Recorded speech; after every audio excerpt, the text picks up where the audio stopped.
saying congratulations on the film. I've had a chance to sit down and watch it, and it was such a great film, so congratulations. Oh, well, thank you very much. I appreciate that. So, Andrew, tell us a little bit about where the idea for this film first came from for you. Sure.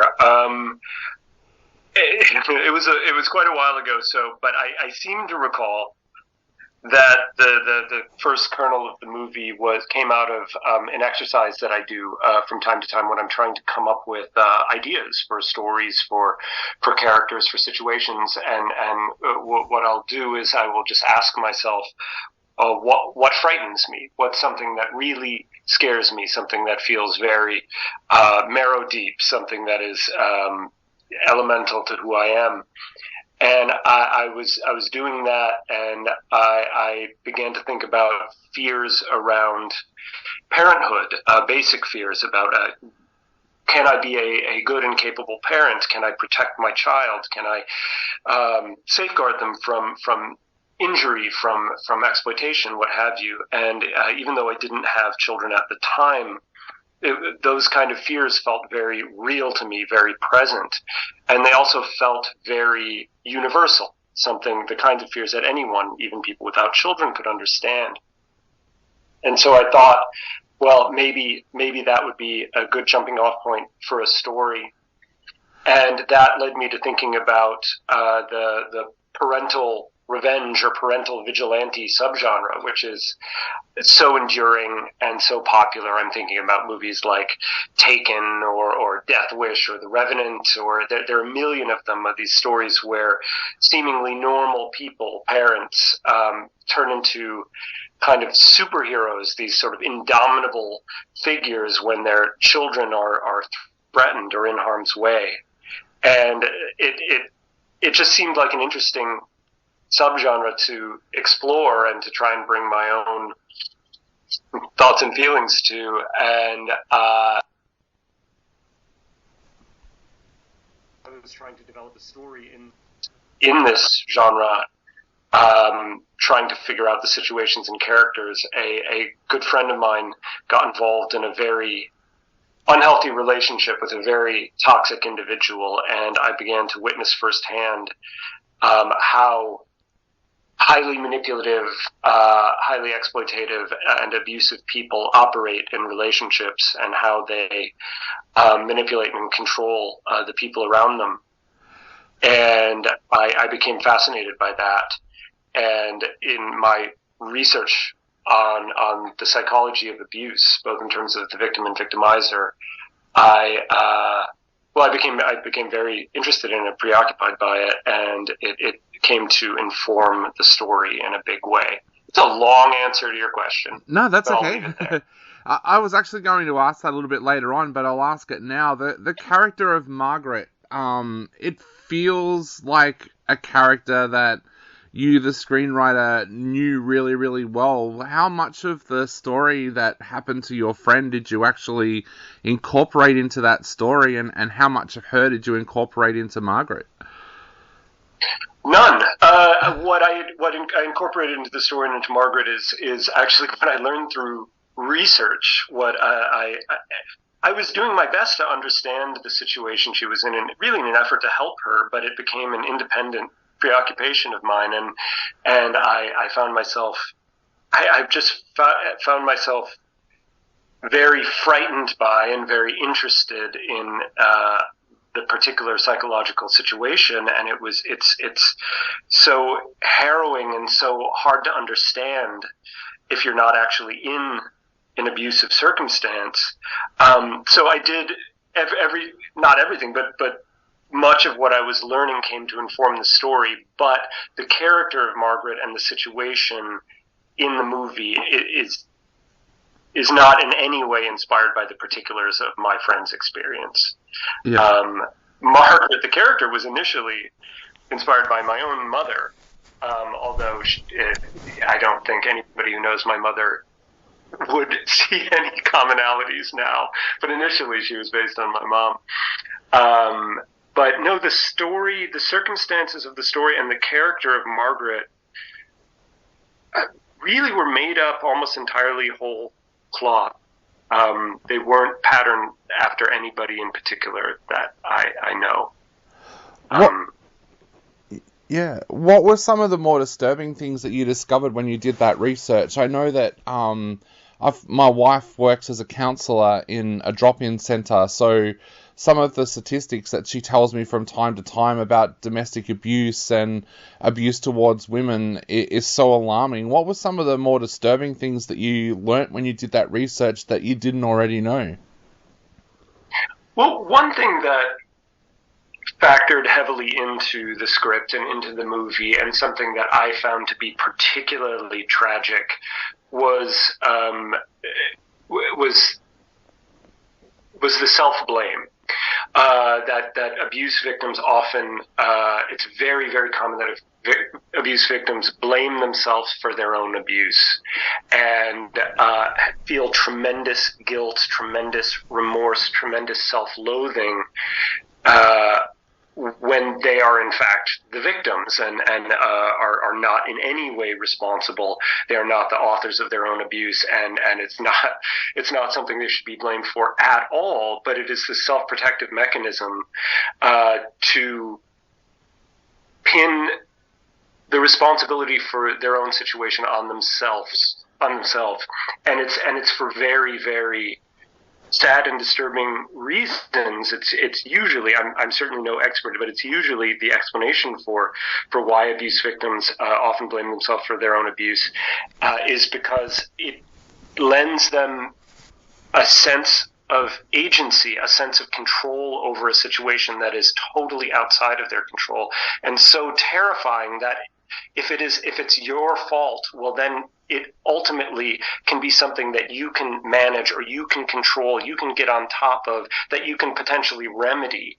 But if it's something that's totally outside of your control and something that is done to you by an outside force, that is far more terrifying than just saying, okay, well, I somehow did this to myself.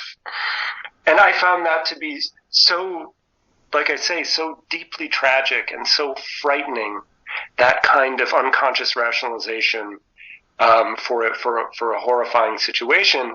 It found its way into the script. At a number of times in the movie, Margaret talks about her own abuse in the past as something that she should have been on top of, or she should have controlled, or she should have escaped from, and that really, in many ways, it was her errors in judgment that led her to that place. And I again, it's something that just was very disturbing to me, very devastating. You got the casting of Margaret 100% right with Rebecca Hall. She's fantastic in this film. Tell us a little bit about how that casting came about, and was Rebecca someone that you had in mind for Margaret all along? Well, I'm a huge Rebecca Hall fan. That would come as no surprise, I'm sure, and I have been for a long, long time. Initially, when we first started the process, she did not come to mind for the part because she was simply too young. But it took a while to get the project off the ground, and by the time years had passed, and finally she was old enough to play the part, and I was ecstatic because she's absolutely perfect and is my number one choice for the part. And so thankfully it took us so long to get the movie made that we could finally.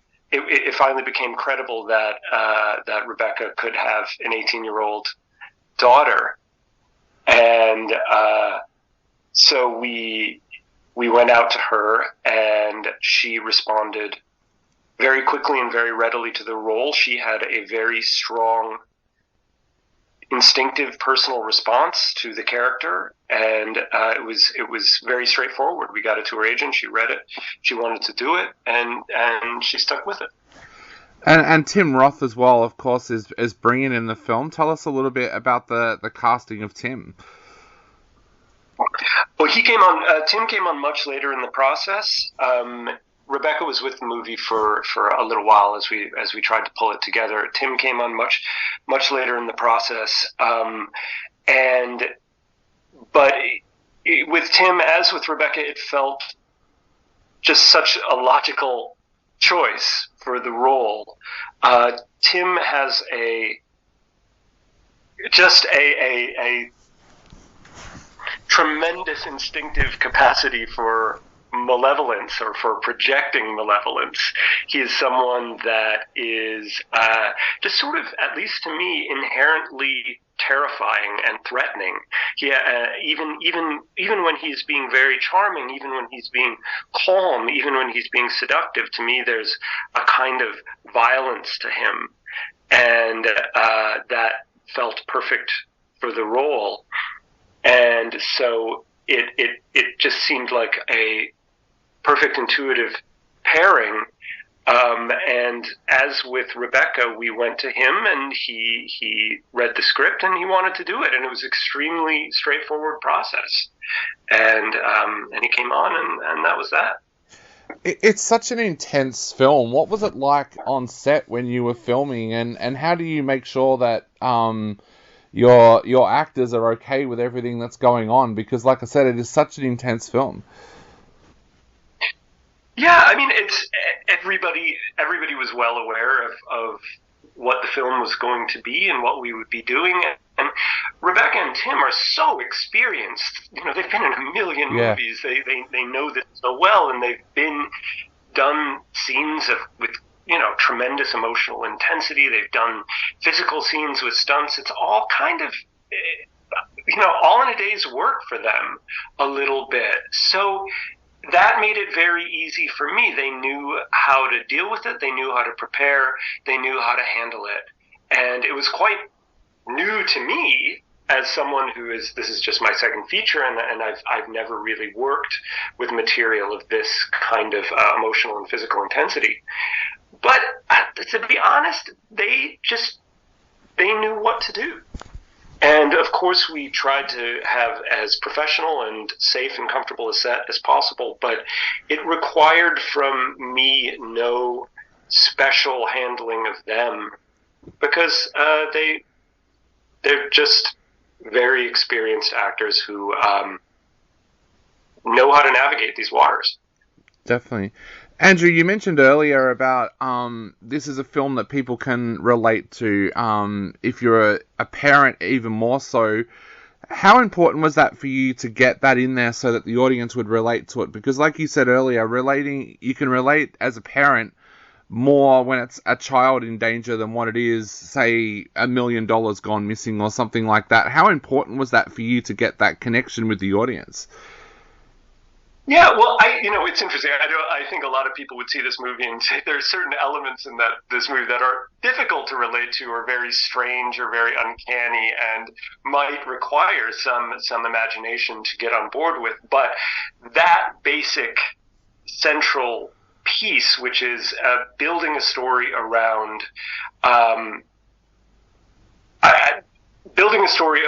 a child being threatened and needing to protect that child.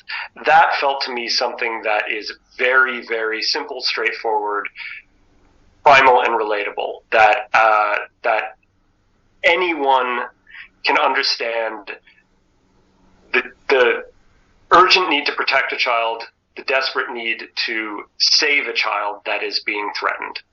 And I felt that if there was something that was that basic, that visceral at the core of the movie, I could build on top of that in ways that were strange, unexpected, uncanny, idiosyncratic, and it would maintain a kind of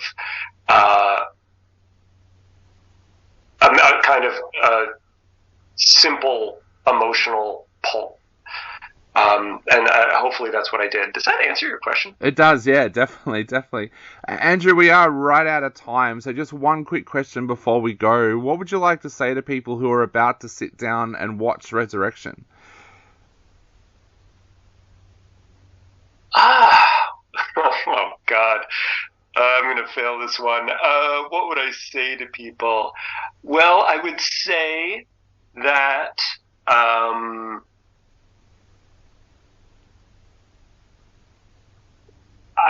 I don't know. I have no idea.